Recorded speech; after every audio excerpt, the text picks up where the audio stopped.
Hey, what is up, guys? Welcome back to Add It Up, the series where I'm going over your Facebook ads and just your overall marketing and what you can do in order to bring more prospects, leads, and customers into your business. So, in today's episode, we're going to be going over what content do you really need for your business, right? Like, what do you have to post? What do you have to make? What do you have to create in order to get more prospects and customers into your business? So, today I'm going to be going over a lot of different pieces, and it's going to really be focused on a couple different industries, but they all apply to your business. So if you're not making any of this content, you need to get started on doing so, but it's going to be very, very simple and really easy. So I'm going to go ahead and start doing it now. So what content do you need for your business? Well, it also depends on the industry, right? If we just take a step back and look at the different industries, there are service-based industries, there's e-commerce industries, and then there's kind of that niche where it's like restaurants or other kind of experience-based businesses that you really have to focus on. So if we're going to focus on, let's say, e-commerce, probably one of the easiest ones to kind of go over now because so many people are trying to do business online. So number one, you're going to go ahead and need video content, right? That is a given. So videos of the product, videos of the brand, it really depends on the business model. So if you're doing like drop shipping and you're just doing cheap stuff from China, then you are probably going to need a demonstration video along with some other things, but the branding isn't too important. Versus if you're doing an actual company, an actual brand that you're wanting to push your own product, like a fitness apparel line or something like that, you're going to need good videos of the brand, of the lifestyle around that, and then of the product itself. Not necessarily stretching the fabric or anything, but how that can make people feel with influencers or with other people that can, make the product look good, right? So that's number one. Number two is going to be the images, right? You need to have image content. I mean, that's kind of how these platforms work nowadays. You have to have something visual in order to be seen online, in order to be really even taken seriously. So image content has to be natural and I put and or because there's a couple of different things that you can do here. Professional. So, if we step out of e-commerce just for a second, I mean, it makes sense for e-commerce to have the natural photos. Like, let's just use the fitness line, for example. If you're in the gym, you're just doing your shot, you're doing your weightlifting, or you can have the professional images and professional videos of people actually, lifting the weights, modeling the product and stuff. But if we also take a look at like a restaurant business, or if we take a look at a service-based business like a plumbing company may or may not want to really push tons of professional, footage or tons of professional content. They'll probably have some nice images of their employees and maybe a couple videos here and there. But the day-to-day stuff, you can easily do that with your iPhone. Hey, working on a job right now, and other content as well around that can really just be shot on your iPhone. Some of the best images and even some of the best videos are actually selfie style, just like this, or could just be from like Instagram stories, like a vertical video. Sometimes it just doesn't need to be super high produced, but it's a good mix to have both. But again, it depends on the brand. Like Coca-Cola, whenever they're running an advertisement, they're probably definitely going to use professional videos, professional images, because they have the resources to do so, right? So that's definitely important. Now, these ones are kind of obvious. Video and image, right? A lot of people don't want to shoot video, just is what it is.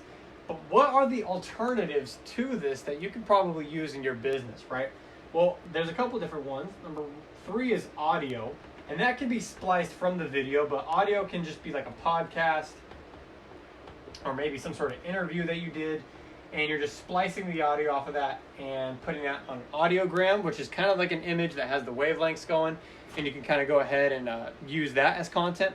But then you can also have your podcast, but that can also be video content. So it's all kind of symbiotic with each other. But again, it depends on how much you're really wanting to take on and how many people you really have to help. Because if you're doing all this yourself, it can seem like a lot of work. But if you have someone that is really good with video and then really good with audio, they probably are good with audio if they're good with video, right? But they can probably take the video, edit the audio, put it up on a podcast, and just go ahead and do that stuff for you without it really taking a lot of your time. You're just literally getting in front of the camera and shooting it, and you're all set. So audio is probably a number three thing that I would make sure that you guys are doing. And number four This one has been around for a long time, and a lot of people just aren't using it when it comes to their organic pages, or maybe they're using it too much. I've never really seen a good blend for local-based businesses. Now, professional businesses, they're doing it really well, and that's using their blogs /PR as marketing on Facebook. So some companies, they just have these sort of resources go out with no call to action other than reading that article. And the reason is because it builds brand and it builds the audience on the pixel. So blogs and PR, that really just provides credibility to you. But again, you need to reach new people with this, because if you're not, then you're just remarketing the people that are either already your customers or your family members that are already on your page, and they already know what you're doing, man. It's pretty cool to be featured and stuff, but you need to spread that credibility, because that's big. Like, if you have a badge of some sort, if you have something that's reputable for your business, maybe you're featured in a magazine that is really, really pristine in your industry, then that's huge. You need to go ahead and market that. So there's 4. I'm going to go ahead and add a couple more here. Let's go ahead and erase these. Okay, cool. So number 5. So we've done video, we've done images, done audio for like podcasting and things like that. And now you have your website content, like the blogs and articles, or PR. So the 5th thing that you can do is lives. Now that kind of falls under the videos, kind of falls under content series like that. But lives are very important because I can add people in order to collaborate. So this is a collaborative